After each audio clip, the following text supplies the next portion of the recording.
Halo, assalamualaikum warahmatullahi wabarakatuh. Selamat sore. Perkenalkan, nama saya Dean Parera dengan NIM 1602204015 dari kelas DP 4402 Desain Produk Telkom University dengan dosen pengampu yaitu Bapak Hardi Adiluhung MSN. Kali ini saya akan memaparkan materi tentang akulturasi dalam budaya Belanda dan budaya Indonesia di Jawa dan asimilasi dalam budaya Belanda dan budaya Indonesia di Jawa. Sebelum kita masuk ke materi, kita harus tahu dulu apa itu akulturasi dan asimilasi. Akulturasi merupakan sebuah proses sosial yang muncul ketika suatu kelompok manusia dengan kebudayaan tertentu menghadapi unsur kebudayaan asing. Akulturasi juga didefinisikan dengan bersatunya dua kebudayaan atau lebih menjadikan terbentuknya kebudayaan baru namun tidak menghilangkan kebudayaan aslinya. Kita mengetahui garis besar akulturasi, sekarang kita akan membahas tentang akulturasi menurut para ahli. Yang pertama ada dari Bapak Koenjaraningrat, yaitu seorang antropolog Indonesia. Menurut beliau, akulturasi adalah proses sosial yang terjadi ketika kelompok sosial dengan kebudayaan tertentu terkena budaya asing yang berbeda. Yang kedua dari Bapak Arsoyo, akulturasi adalah fenomena yang timbul sebagai hasil jika kelompok manusia yang mempunyai kebudayaan yang berbeda bertemu dan mengadakan kontak secara langsung dan terus-menerus yang kemudian menimbulkan perubahan dalam pola kebudayaan yang original dari salah satu kelompok atau kedua-duanya. Yang ketiga dari Bapak Arnold Ambrose, akulturasi adalah adopsi oleh orang atau kelompok budaya lain. Nah, kali ini kita akan membahas bentuk-bentuk akulturasi. Apa saja sih bentuk-bentuk akulturasi? Yang pertama adalah substitusi, merupakan suatu penggantian unsur yang lama diganti dengan unsur yang baru dengan menambah nilai lebih baik dari pemakainya. Yang kedua adalah sinkretisme, adalah unsur budaya yang lama secara bersamaan dengan unsur budaya baru membentuk sebuah sistem yang baru. Yang ketiga adalah penambahan atau addition, merupakan proses unsur budaya lama yang dilakukan penambahan dengan unsur budaya baru. Yang keempat adalah penggantian atau deculturation, unsur budaya lama yang hilang diganti dengan unsur budaya yang baru. Yang kelima ada originasi, adanya unsur budaya yang baru yang tentunya tidak dikenal memunculkan perubahan besar pada kehidupan masyarakat.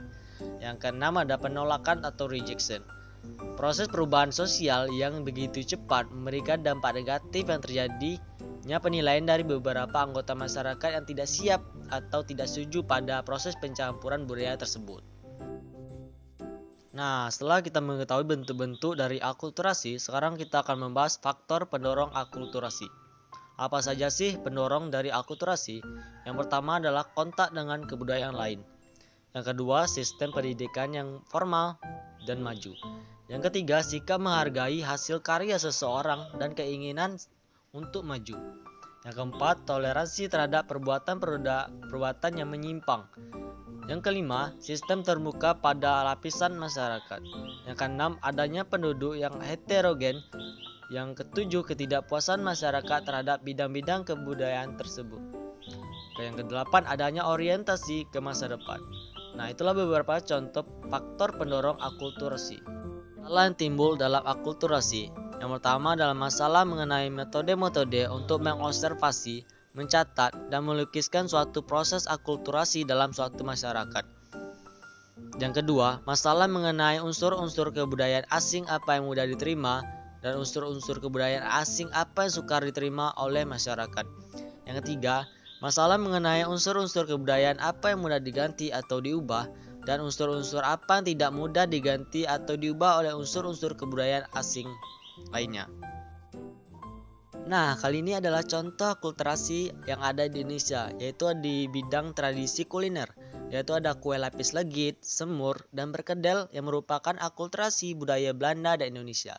Yang kedua di bangunan atau arsitektur, yaitu ada Gereja Hati Kudus Yesus, Yogyakarta yang merupakan akulturasi budaya Jawa dan Eropa.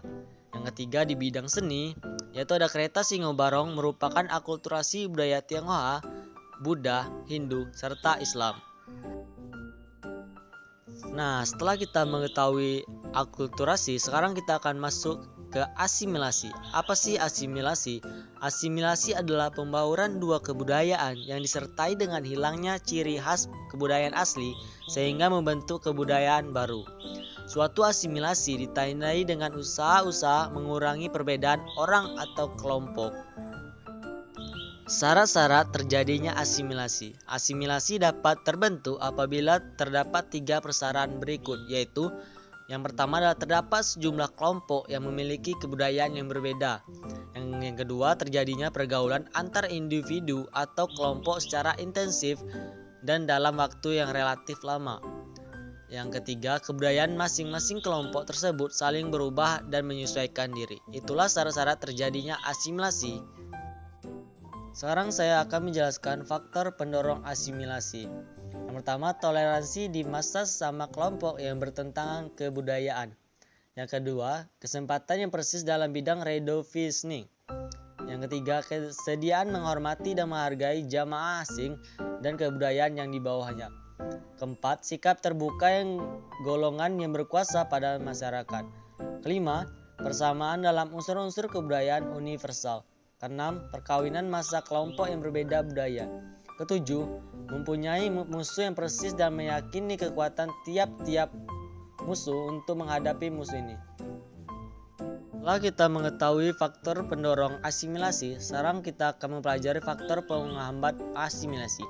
Yang pertama, terisolasinya kehidupan suatu golongan tertentu dalam masyarakat, biasanya golongan minoritas.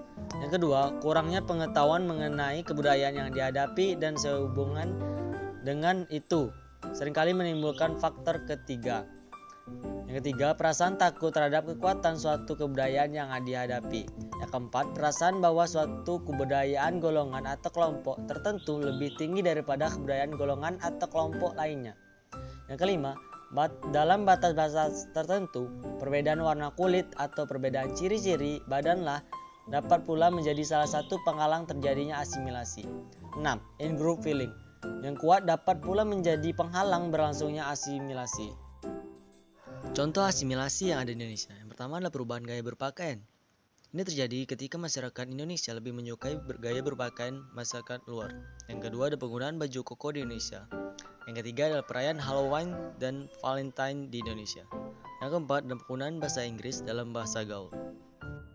Kali ini kita akan membahas sejarah dan asal-usul akulturasi dan asimilasi dalam budaya Belanda dan Indonesia di Jawa. Diawali dengan masuknya bangsa Belanda ke Indonesia dengan tujuan untuk menemukan jalur langsung perdagang rempah-rempah.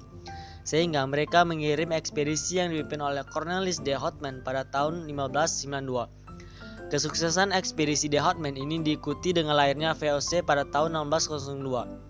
Untuk melakukan konsolidasi para Belanda agar bisa memonopoli perdagangan rempah-rempah di Indonesia, agar pedagang Belanda bisa bersaing dengan pedagang Eropa lainnya dari Portugal, Spanyol, dan Inggris.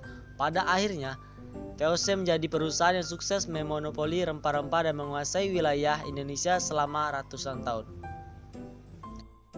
Saking lamanya bangsa Belanda menjajah Indonesia selama ratusan tahun, menyebabkan terjadinya akulturasi budaya Belanda dan budaya Indonesia di Jawa dan asimilasi dalam budaya Belanda dan Indonesia di Jawa. Untuk contoh akulturasi budaya Belanda dan Indonesia di Jawa, yang pertama adalah akulturasi di tradisi arsitektur. Contohnya adalah Gereja Hati Kudus Yesus Pugeran. Gereja ini dibangun dengan mengawinkan corak arsitektur tradisional Jawa dan Eropa. Atap gereja yang berbentuk takjuk dan bersusun 3 disatukan dengan struktur dinding tembok tebal dan konstruksi rangka baja model Belanda. Yang kedua adalah akulturasi di tradisi kuliner. Yang pertama contohnya adalah perkedel, semur, dan riztafel. Contoh asimilasi dalam budaya Belanda dan Indonesia di Jawa. Yang pertama adalah pernikahan antar etnis. Asimilasi antara budaya Belanda dan Indonesia yang paling mudah ditemui adalah pernikahan antara etnis dan ras. Contohnya seperti ini. Yang kedua ada di bidang arsitektur. Pada bidang arsitektur dan seni bangunan juga banyak dijumpai. Contohnya, corak rumah dan gedung lokal di beberapa daerah banyak dikombinasikan dengan arsitektur Eropa agar terlihat lebih modern dan bagus. Contohnya seperti ini. Contoh yang ketiga ada di peralatan dan perilaku. Perilaku makan dengan menggunakan sendok dan garpu awalnya berasal dari bangsa Eropa. Kini, sendok dan garpu untuk makan diterapkan sebagian besar warga Indonesia. Apakah budaya ini masih digunakan atau dilestarikan? Jawabannya masih. Contohnya seperti pernikahan antar etnis, budaya, ras, dan gereja Hati Kudus Yesus Pugeran, Yogyakarta ini masih dilestarikan sampai sekarang. Di bidang kuliner ada perkedel, semur, riztafel, dan banyak hal lainnya.